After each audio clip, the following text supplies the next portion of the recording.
What's up everyone and welcome back to the channel. Today we've got Chael Sonnen being detained by police, Tyron Woodley's reaction after his knockout loss, and much more. Don't forget to like this video and subscribe to the channel to see more videos just like this. Now let's get into it. Jon Jones reacts to Chael Sonnen's multiple citations for battery in alleged hotel altercation. Chael Sonnen was hit with 5 battery citations following an altercation at the Four Seasons Hotel and Resort in Las Vegas on Saturday night. And while reports say he wasn't officially arrested, there is a video of Sonnen being detained and escorted out by police. TMZ first reported the incident on Sunday morning, in which the 44-year-old former UFC and Bellator contender was allegedly in a brawl with at least one man. A video was also posted by TMZ from an eyewitness at the scene, in which Sonnen is not only being escorted away by police in a hotel hallway, but police can also be heard saying, "Where's that female that was here that said she was punched in the face?" Again, Sonnen was given 5 misdemeanor battery citations over the incident, but questions still remain. Witnesses cited by TMZ say they saw Sonnen banging on the door of one hotel room. Then later they heard a man screaming and someone called police. At the time of this writing, no injuries have been reported. After reports of Sonnen's citations hit the news, Jon Jones, Sonnen's longtime rival and nemesis, chimed in on Twitter with his reaction. Let's backtrack a bit, as Sonnen and Jones met in the octagon back in 2013, and while Jones dominated the American gangster in that fight, he's never really let up in the Jones criticism, even after Jones's latest arrest for alleged domestic violence in September, also at a Las Vegas hotel. Now with the shoe on the other foot and Sonnen now facing battery citations, Jones said this on Twitter. "Chael Sonnen, I'm not going to sit there and celebrate you getting battery charges against a female last night. That would make me like you, and I'm nothing like you. Instead, I will wish your family well. I wish the victim's family well." What do you make of Sonnen's misdemeanor battery citations? And what do you think about Jones's reaction here?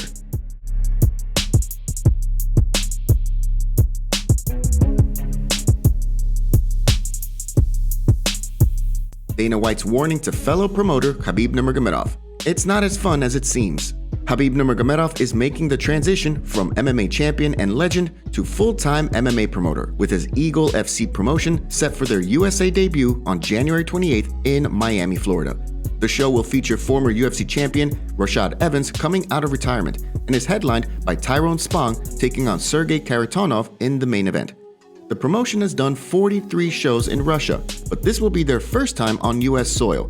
And while UFC President Dana White is keen on helping Khabib, he says it's a whole different ballgame here. White hinted that the business obstacles of holding a show in the States can be overwhelming, but he was supportive of Khabib's efforts. Case in point, he said this when asked by reporters this weekend in the UFC Fight Night 199 post-fight presser.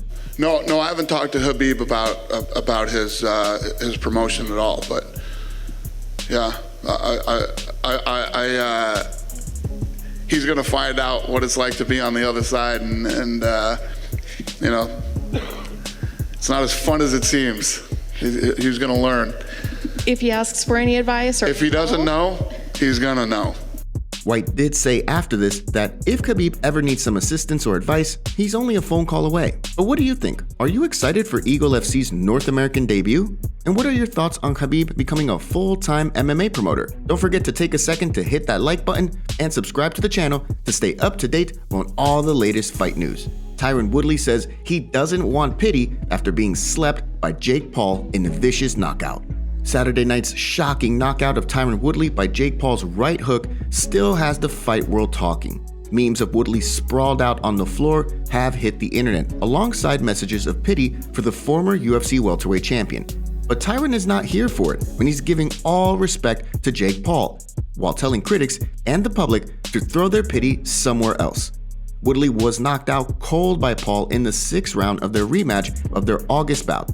While Woodley only took the fight on 2 weeks' notice, he had been telling the media that he'd been training this entire time in striking. But the fight was lackluster until the middle of the 6th, when Paul's right hook landed flush on Woodley's jaw. During the post-fight press conference on Saturday, Woodley said he knew the shot was coming, but was caught with his hand down, and that was all she wrote. He also said this on Saturday night. And I'm not done. Please do not look at me with sorrow eyes. Please not look at me like shaking your head. I done f***ed a lot of people up. A lot of people had to have that talk in the locker room. A lot of coaches had to go back to the drawing board. A lot of people in their mind, they knew, and I saw it in their face, and it broke their heart when I took that from them. So at some point, we're going to have to start putting a little respect on Jake's name. It's true, Woodley has had big highlight reel knockouts during his MMA career, something that he was actually known for until he became the undisputed UFC welterweight champion. Woodley was talking a big game before this rematch, promising he was going for the finish, and he even had a $500,000 incentive in his contract for knocking out the YouTuber turned boxer. But now, after being slept by Paul, having landed face first into the canvas, Woodley is showing respect to Paul and says he still wants to box in the future.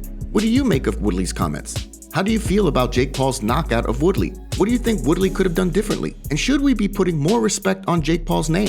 Let us know in the comments. Yeah, we just had matchmaking on Tuesday, so yeah, those are all things that we're working on for next year. And how about Rose Namajunas at strawweight? Have you figured out who's going to be? Carlos Esparza. It will be 100%.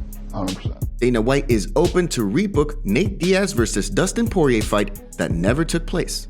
It's been over a week since Poirier was submitted by Charles Oliveira in their highly anticipated UFC lightweight title fight. The fight was Poirier's third time fighting for a title, which just shows his longevity in the fight game to stay relevant at a high level for so long. Following Poirier's loss, another longtime UFC fighter, Nate Diaz, started talking about Poirier, specifically reposting a photo of their face-off from a previous fight that was supposed to take place at UFC 230, but never actually took place due to injury. Over the past week, the two have gone back and forth on social media, challenging one another, with Diaz saying he was keen to fight Dustin at UFC 270 next month. The Cali native, who has just one fight left on his UFC contract, he was recently given an extension by the UFC in order to book his last contractual fight and get more time to negotiate a new deal if possible. While a fight at UFC 270 is uncertain and at this point unlikely, it does seem that UFC President Dana White is keen to book this. Case in point, during the post-fight press conference for UFC Fight Night 199 this past Saturday, White was asked about the possibility of matching up Poirier and Diaz again. And this is how he responded. Listen, if that's a fight that they want and the fans want to see, we'll do it. Dana said this with a stone-cold face, so you know he's up for this one. And why not? This fight sells itself. Both men have wins over Conor McGregor, the biggest star in the sport, and Poirier is still incredibly talented, and he's been very active, having fought 3 times this past year, all main event fights. Diaz is, well, Diaz. He needs no introduction and is one of the biggest stars in the sport. A fight between these two would bring so much attention and generate tons of revenue. What do you think about a potential matchup between Poirier and Diaz? And how do you think this fight will go? Thanks for watching today's video. Don't forget to smash the like button and subscribe to the channel to see more videos just like this. See you next time.